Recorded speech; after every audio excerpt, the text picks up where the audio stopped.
अब चाहिँ हामी हाम्रो फाइनल एसेसमेन्टको चाहिँ थ्योरी पोर्सनको बारेमा एकैछिन डिस्कस गर्नेवाला छौँ। सो हाम्रो फर्स्ट क्वेसन थियो, what do you mean by programming language र explain different generation of programming language.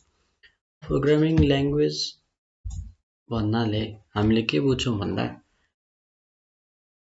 हाम्रो कम्प्युटर्स अर मेसिनलाई कमान्ड दिने एउटा टुल्स हो।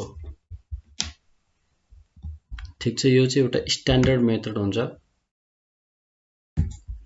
Of communication between human and computer.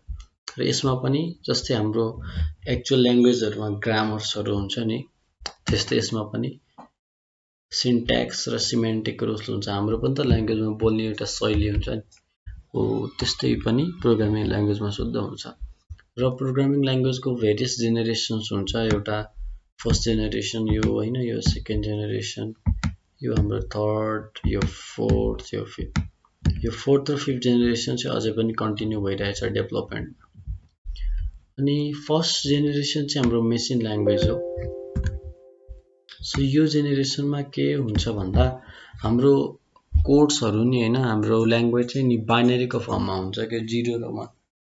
हामीले जुनै पनि प्रोग्रामिङ ल्याङ्ग्वेज युज गरे पनि कम्प्युटरले बुझ्ने भनेको त आखिरमा ओ 0 एन्ड 1 नै हो। उसले बुझ्ने भनेको कि त इलेक्ट्रिसिटी फ्लो भइराछ अर इलेक्ट्रिसिटी फ्लो भइराछ छैन। र त्यो बेसिक लेभलमा जुन कोडिङ गरिन्थ्यो पहिला लगभग 1940 देखि 1950 सम्मको टाइममा, त्यो चाहिँ हामीले चाहिँ त्यसलाई first generation of language programming language भनेर कन्सिडर गर्छौं।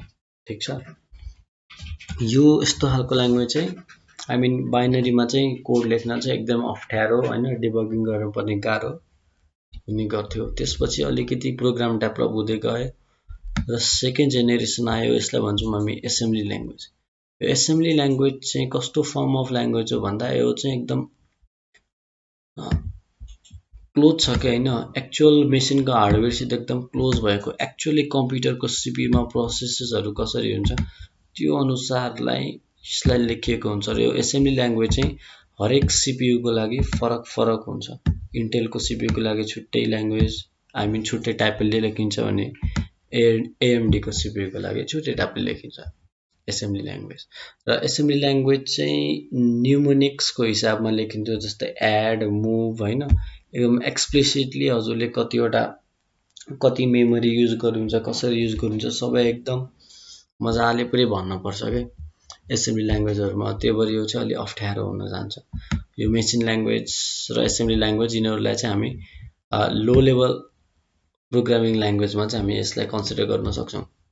त्यसपछि अनि विकास हुँदै हुँदै अनि अर्को आयो प्रोसिजरल ओरिएन्टेड ल्याङ्ग्वेज भनेर।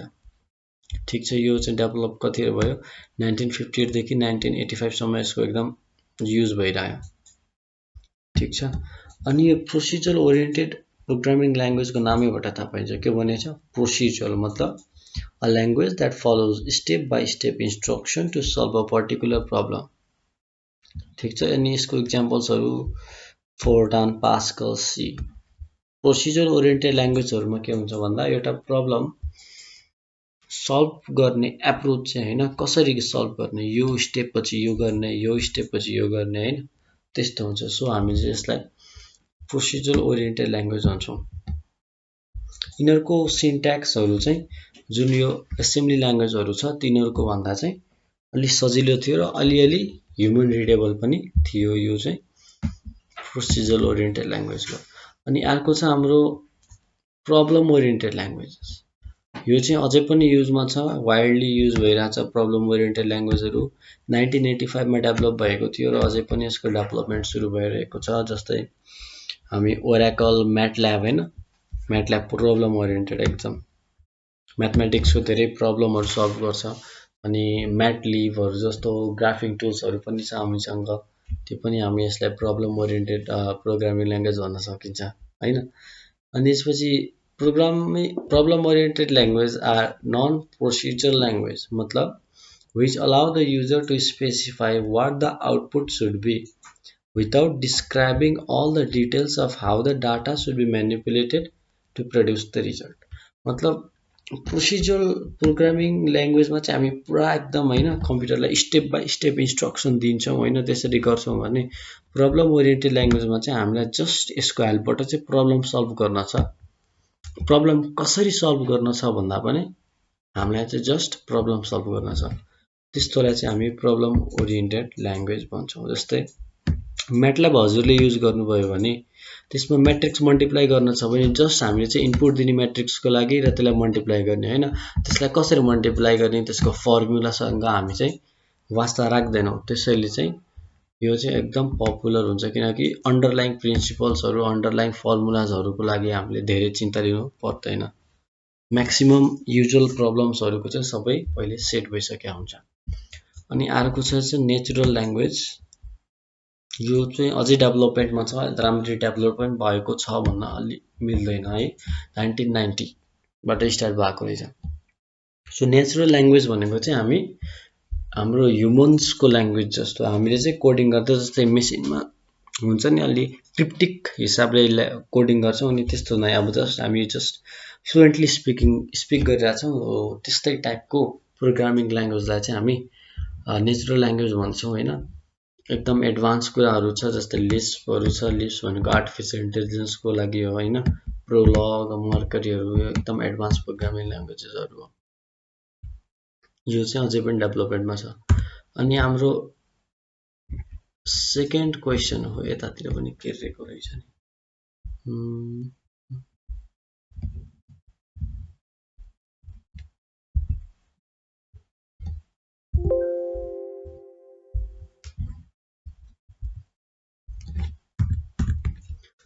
अब what are the steps required, second question चाहिँ हाम्रो के थियो, what are the steps required to develop a computer program. कुनै पनि एउटा कम्प्युटर प्रोग्राम एउटा एप्लिकेसनहरू चाहिँ हामीले राइट गर्न छ भने चाहिँ त्यो राइट गर्ने हाम्रो एप्रोच कस्तो हुनसक्छ। सबैभन्दा पहिलो कुरा त अफकोर्स प्रब्लम एनालाइसिस, त प्रोग्राम लेख्ने किन, के कारणलाई लेख्ने, त्यो प्रोग्रामको युजेसहरू के छ, त्यो प्रोग्रामले के कस्ता प्रब्लम्सहरूलाई सल्भ गरेको छ, यो सबै कुरा हामीले आइडेन्टिफाई गर्नु पर्यो। त्यो प्रोग्राम कस्तो सिचुएसनमा चल्नेवाला छ होइन, त्यसमा कस्तो खालको कन्स्ट्रेन्ट्सहरू लाग्नेवाला छन्, कस्तो खालको कन्डिसनहरू हुनसक्छ हो, त्यो सबै कुराको एनालाइसिस गर्नुपर्छ। त्यसलाई हामी प्रब्लम एनालाइसिसको अन्डरमा राख्छौँ। सो के भनेको चाहिँ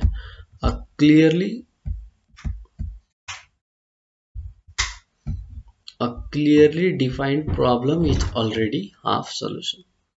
Analyzing the problem requires us to identify the inputs, outputs, constraints or conditions.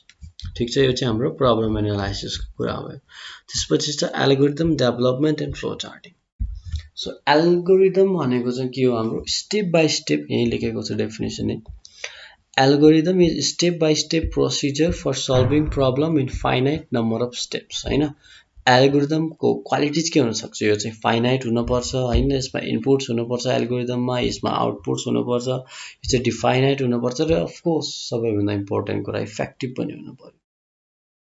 ठिक छ, र हामीले भनेको कुरा चाहिँ गर्नु पर्यो।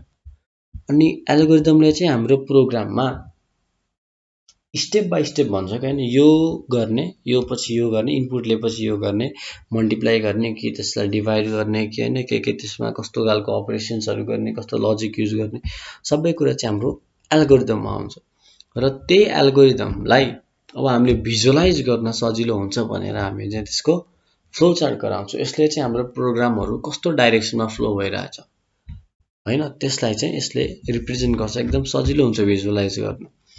Flowchart is a pictorial representation of an algorithm using standard symbols. यसमा चाहिँ स्ट्यान्डर्ड सिम्बल्सहरू युज हुन्छ जस्तै एरोजहरू, प्यारालेलोग्राम्सहरू, ओभल सेप्सहरू अनि रेक्ट्याङ्गल्सहरू होइन। रेक्ट्याङ्गल्स भनेको चाहिँ हाम्रो म्याथमेटिकल अपरेसन वा लजिक्सहरूको लागि, अनि हाम्रो रेक्ट्याङ्गल्सहरू हुन्छ, अनि त्यसपछि हाम्रो डायमन्ड सेप हुन्छ इफ एल्स कन्डिसन्सहरूको लागि होइन। इनपुट आउटपुटको लागि हाम्रो ओभल सेप हुन्छ होइन। त्यस्तो स्पेसल स्ट्यान्डर्ड सिम्बल्सहरू युज गर्ने र हामी चाहिँ त्यो हाम्रो एल्गोरिदम्सलाई चाहिँ रिप्रेजेन्ट गर्ने पिक्चरल फर्ममा। अनि कोडिङ भनेको चाहिँ एक्चुअल इन्स्ट्रक्सन लेख्ने पार्ट हो हाम्रो। यो जुन छ नि प्रब्लम एनालाइसिस डेभलपमेन्ट, यो चाहिँ हाम्रो गर्नुको कारण नै हामीलाई चाहिँ कोडिङमा सजिलो हुन्छ भनेर गर्ने हो। So coding involves writing actual machine instructions using a programming language like C, C++, Python, Java etcetera हैन। There are various programming languages. आफ्नो पर्पसको लागि कुन ठिक हुन्छ हैन, त्यो अनुसार चाहिँ हामी कोडिङ गर्छौँ त्यो प्रोग्रामिङ ल्याङ्ग्वेजमा। कोडिङ मात्र गरेर भएन, किनकि हामीले कोड गर्ने भने चाहिँ त्यो चाहिँ हाम्रो सोर्स कोड हो, ठिक छ। र हाम्रो कम्प्युटरले मैले अघि भनिसकेको थिएँ अन्डरस्ट्यान्ड गर्ने भनेको वान्स एन्ड जिरोज हो। हामीले लेखेको स्ट्यान्डर्ड IO.h त उसले बुझ्दैन। सो के गर्नु पर्यो, हामीसित एउटा अझै स्पेसल प्रोग्राम हुन्छ कम्पाइलर भन्ने हो। त्यो कम्पाइलरले चाहिँ जुन हामीले लेखेको सोर्स कोड छ त्यसलाई चाहिँ वान्स एन्ड जिरोजमा लैजान्छ, डाइरेक्टली त लैजाँदैन। सुरुमा चाहिँ इन्टरमिडिएट कोडमा लैजान्छ हैन। त्यसपछि त्यसलाई अब्जेक्ट कोडहरू आई मिन एसेम्बली कोडमा लैजान्छ, त्यसपछि अब्जेक्ट कोडमा लैजान्छ, अनि त्यसलाई लिङ्क गरेर अनि बल्ल बाइनरीमा लैजाने हो। हुन त एक्चुअल प्रोसेस चाहिँ लामै छ। अनि कम्पाइलेसन र एक्जिक्युसन हुन्छ। अनि हामीले चाहिँ प्रोग्राम रन गरेपछि हामीलाई के थाहा हुन्छ, त्यो प्रोग्राममा यदि केही समस्या छ हैन, बग्सहरू छ भने थाहा पाइन्छ। सिन्ट्याक्टिक बग्स छ भने त हामीलाई सिधै कम्पाइलरले यो ठाउँमा सेमिकोलन मिस भयो हैन, यो ठाउँमा यस्तो भयो उस्तो भयो भनेर भनिदिन्छ। तर हाम्रो लजिकल बग्स छ भने त्यो चाहिँ हाम्रो डिबगरले आई मिन हाम्रो कम्पाइलरले भन्न सक्दैन। र त्यो लजिकल बग्सहरू थाहा पाउने कसरी, टेस्टिङबाट। टेस्टिङ भनेको चाहिँ हाम्रो जुन प्रोग्राम छ के कारणको लागि बनाइएको छ हो, त्यो सिचुएसन्सहरू कन्डिसन्सहरू इनपुट दिँदा हामीले एक्सपेक्ट गरेको आउटपुट आउँछ कि नै, त्यो चाहिँ हाम्रो टेस्टिङमा पर्छ। त्यसपछि छ प्रोग्राम डकुमेन्टेसन। हाम्रो प्रोग्राम चाहिँ डकुमेन्ट हुनु पर्यो के को लागि, फ्युचर रेफरेन्सहरूको लागि, ठिक छ। हामीले चाहिँ त्यो प्रोग्रामलाई एक्जिस्टिङ प्रोग्रामलाई अपडेट गर्न छ भने यो प्रोग्राममा कस्तो कोड छ, कुन कोड ब्लकले के काम गर्छ भनेर हामीलाई थाहा हुनुपर्छ। त्यसैले चाहिँ हामी डकुमेन्टेसन गर्छौँ। त्यसले दुईटा टाइपको डकुमेन्टेसन हुन्छ, एउटा चाहिँ टेक्निकल डकुमेन्टेसन हुन्छ हैन, टेक्निकल डकुमेन्टेसन। अनि अर्को चाहिँ युजर डकुमेन्टेसन हुन्छ। युजर डकुमेन्टेसन भनेको चाहिँ म्यानुअल हो। कस्तो मतलब, यो प्रोग्रामलाई युज कसरी गर्ने भनेर आउने म्यानुअल जस्तो हो भने टेक्निकल डकुमेन्टेसन भनेको त्यो प्रोग्रामलाई आई मिन त्यसको भित्रको बेयर बोन्सहरू के छ त्यो थाहा पाउने कुराहरू चाहिँ टेक्निकल डकुमेन्टेसनमा पर्छ। अब हाम्रो क्वेसन नम्बर 3 मा जाउँ। हाम्रो के थियो भन्दा explain the structure of C program with an appropriate example, ठिक छ। अब हामी हेरौँ कस्तो खालको स्ट्रक्चर्स हुन्छ। Every C program consist of one or more function. One of the function must be called main, किनकि हाम्रो सी प्रोग्राममा इन्ट्री पोइन्ट भनेकै हाम्रो मेन फंक्शन हो, ठिक छ। अब के पार्ट हुन सक्छ, डकुमेन्टेसन सेक्सन। सो यो चाहिँ हाम्रो प्रोग्रामको बिगिनिङमा यो प्रोग्रामले के गर्छ, के कस्तो छ प्रोग्राममा भनेर एक्सप्लेन गर्ने पार्ट हो डकुमेन्टेसन सेक्सन हैन। कमेन्ट्सहरू पनि हुन पाउँछ प्रोग्रामको बिचमा नि हुन पायो। सो जस्तै write a program to add 2 numbers, यो चाहिँ हाम्रो कमेन्ट हो। त्यसपछि चाहिँ हाम्रो एउटा इम्पोर्टेन्ट पार्ट हुन्छ, यो चाहिँ लिंक सेक्सन हो। यसमा चाहिँ हाम्रो हेडर फाइल्सहरू सिचुएटेड हुन्छ। Various header files are included here, जस्तै हाम्रो ह्याशट्याग इन्क्लुड, यो चाहिँ हाम्रो कोडको पार्ट हो एउटा हैन। Hashtag include standard IO.h, hashtag include conio.h। Standard IO.h र conio.h भन्ने हेडर फाइल्सहरू छ। अनि यो हेडर फाइल्सहरू भित्र चाहिँ हैन भेरियस फंक्सन्सहरूको चाहिँ प्रोटोटाइप्सहरू छ, ठिक छ। त्यो फंक्सनहरू डिफाइन भएको छ यसभित्र। जस्तै प्रिन्टएफ भन्ने फंक्सनहरू हामी पछि हाम्रो प्रोग्राममा युज गर्नको लागि हामीले चाहिँ यसको हेल्प लिन्छौँ। यो चाहिँ हाम्रो सी प्रोग्रामरको पहिले कोडर्सहरूले चाहिँ लेखेका कुराहरू हो। त्यसपछि डेफिनेसन सेक्सन। यो डेफिनेसन सेक्सन भनेको चाहिँ हाम्रो प्री प्रोसेसर डाइरेक्टिभ्सहरूको लागि ठाउँ हो। जस्तै हाम्रो म्याक्रोज हुन सक्छ, ह्याशट्याग डिफाइन समथिङ भनेर। हाम्रो प्राग्माज हुन सक्छ। प्राग्माज भनेको चाहिँ हाम्रो एउटा कम्पाइलरको फिचर्सहरू अन वा अफ गर्ने मेथड हो हैन। कम्पाइलरलाई चाहिँ हैन, जस्तै कम्पाइलरमा धेरै काम भइरहेको हुन्छ, अप्टिमाइजेसनको काम भइरहेको हुन्छ हैन। त्यस्तो अन गर्ने वा अफ गर्ने, वार्निङ्सहरू अन गर्ने अफ गर्ने कम्पाइलरको त्यस्तो कम्पाइलर डिपेन्डेन्ट हुन्छ प्राग्माजहरू फेरि। अनि त्यसपछि अर्को छ ग्लोबल डिक्लेरेसन सेक्सन। हाम्रो प्रोग्राममा चाहिँ ग्लोबल भेरिएबलहरू चाहिँ अब यो पोजिसनमा आएर चाहिँ हामी डिक्लेयर गर्छौँ। ग्लोबल भेरिएबल किन युज गर्ने भन्दा यदि कुनै पनि भेरिएबलको लाइफ टाइम चाहिँ हामीलाई प्रोग्रामको एन्डसम्म राख्न छ भने चाहिँ हामी त्यसलाई ग्लोबल भेरिएबलमा चाहिँ डिक्लेयर गर्छौँ र ग्लोबल भेरिएबलको इम्पोर्टेन्स के हुनसक्छ भन्दा एउटा भेरिएबल छ र त्यसलाई चाहिँ हामीलाई मल्टिपल फङ्सन्सहरूमा युज गर्न छ भने त्यसलाई चाहिँ हरेकचोटि फङ्सनको आर्गुमेन्टको रूपमा पठाएको गर्न भन्दा जस्ट एकचोटि ग्लोबल भेरिएबल डिक्लेयर गरेपछि त्यसलाई चाहिँ फङ्सन कुनै पनि फङ्सन्स वा प्रोग्रामको कुनै पनि part at any time modify गर्न सकिन्छ ग्लोबल भेरिएबल भनेको। त्यसपछि मेन फङ्सन चाहिँ मैले अघि भनिसकेको छु, यो चाहिँ main entry point of the program. अनि त्यसपछि हाम्रो प्रोग्रामको एक्चुअल फ्लो होइन कसरी फ्लो हुन्छ भनेर चाहिँ एक्चुअल डाइरेक्सन चाहिँ यहाँ हुन्छ। अनि सब प्रोग्राम सेक्सन हाम्रो युजर डिफाइन्ड फङ्सन्सहरू चाहिँ यसमा हुन्छ। अब यसको चाहिँ यसरी हुन्छ, एउटा डकुमेन्ट सेक्सन हुन्छ, लिङ्क सेक्सन हुन्छ होइन, ग्लोबल भेरिएबल सेक्सन अनि डिक्लेरेसन सेक्सन, मेन फङ्सन र सब प्रोग्राम सेक्सन यसरी हुन्छ। अब अर्को चाहिँ यहाँ क्वेसन नम्बर 4 मा चाहिँ जस्ट डिफिनेसन्सहरू कसरी गर्ने भनेर सोधेको रहेछ। जस्तै किवर्ड्स, डेटा टाइप्स भनेको के होइन, कन्स्ट्यान्ट्स भनेको के, भेरिएबल्स भनेको के, प्री प्रोसेस र डाइरेक्टिभ्स भनेको के। अब यसमा होइन किवर्ड्स भनेको चाहिँ यस्तो रिजर्भड वर्ड्सहरू हो that have standard and predefined meaning. हाम्रो प्रोग्राममा जस्तै इफ, एल्स होइन, अनि त्यसपछि ब्रेक, कन्टिन्यू, गो टु यस्तो शब्दहरू चाहिँ पहिले डिफाइन भइसकेको छ। त्यस्तो शब्दहरूलाई चाहिँ हामीले आफ्नो भेरिएबलको रूपमा युज गर्न सक्दैनौँ। सो त्यसलाई चाहिँ हामी किवर्ड्स भन्छौँ। अनि अर्को हुन्छ डेटा टाइप्स। डेटा टाइप्स भन्ने पनि अ टाइप अफ किवर्ड नै हो। सबै डेटा टाइप्स भन्ने पहिल्यै प्रोग्राममा डिफाइन भइसकेको हुन्छ र स्पेसल किवर्ड्स हो। यसले चाहिँ के डिटरमाइन गर्छ,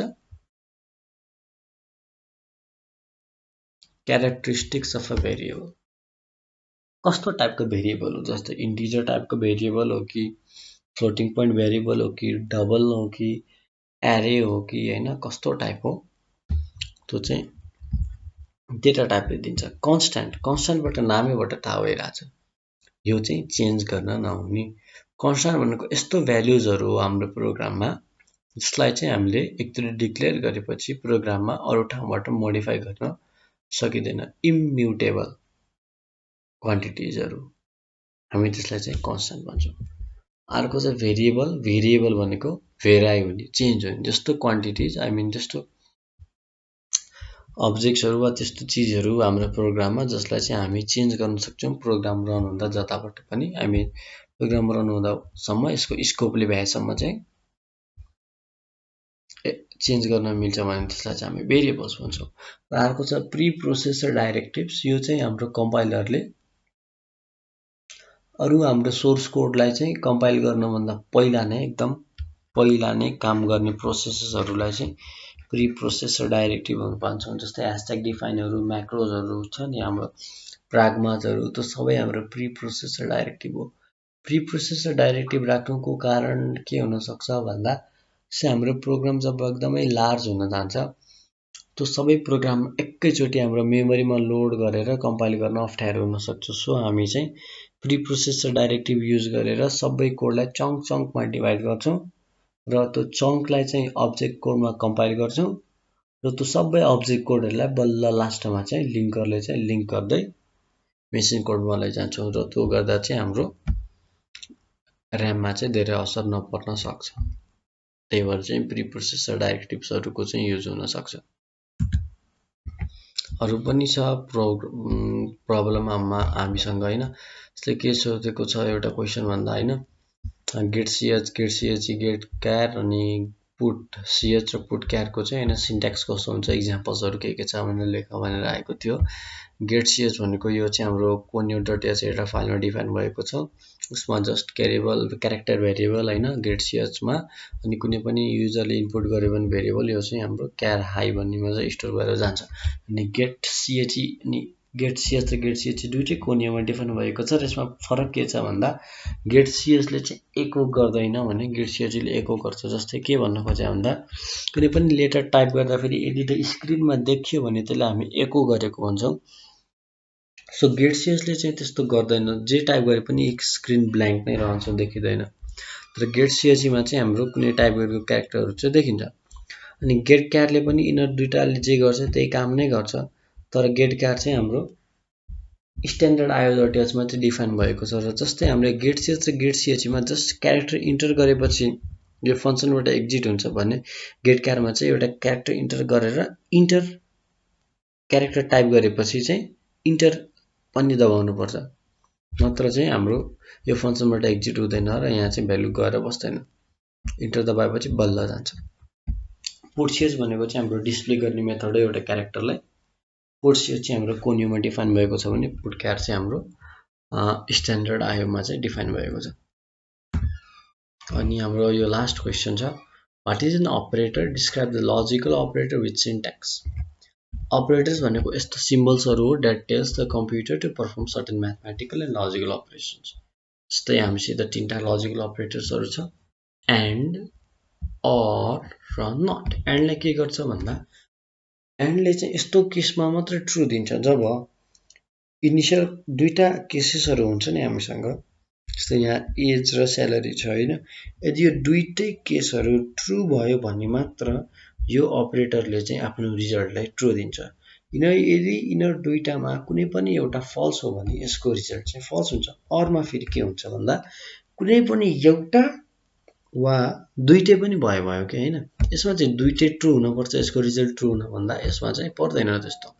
यसमा चाहिँ कुनै एउटा ट्रु भए पुग्छ, दुईटै ट्रु भए पनि भयो वा यो ट्रु भए नि भयो अर एज यताको ट्रु भए पनि भयो, यो भयो भने ट्रु दिन्छ। अनि यिनीहरुमा चाहिँ एन्ड र अरमा चाहिँ दुईटा एक्सप्रेसन्सहरु युज हुन्छ भने नटमा चाहिँ त्यस्तो हुँदैन। नट चाहिँ सिंगल युनरी अपरेटर भन्ने हैन, यो चाहिँ दुईटा बाइनरी अपरेटर भयो, यो चाहिँ एउटा युनरी एउटा मात्रमा काम गर्छ। Say not equal to 32, mark is not equal to 32। यदि यो मार्कको भ्यालु 32 थियो भने 32 इज नट इक्वल टु 32 त फल्स भयो। तर यदि यसको भ्यालु 32 बाहेक अरु केही थियो 0 थियो भने 0 is not equal to 32 true भयो। सो यस्तो हुन्छ।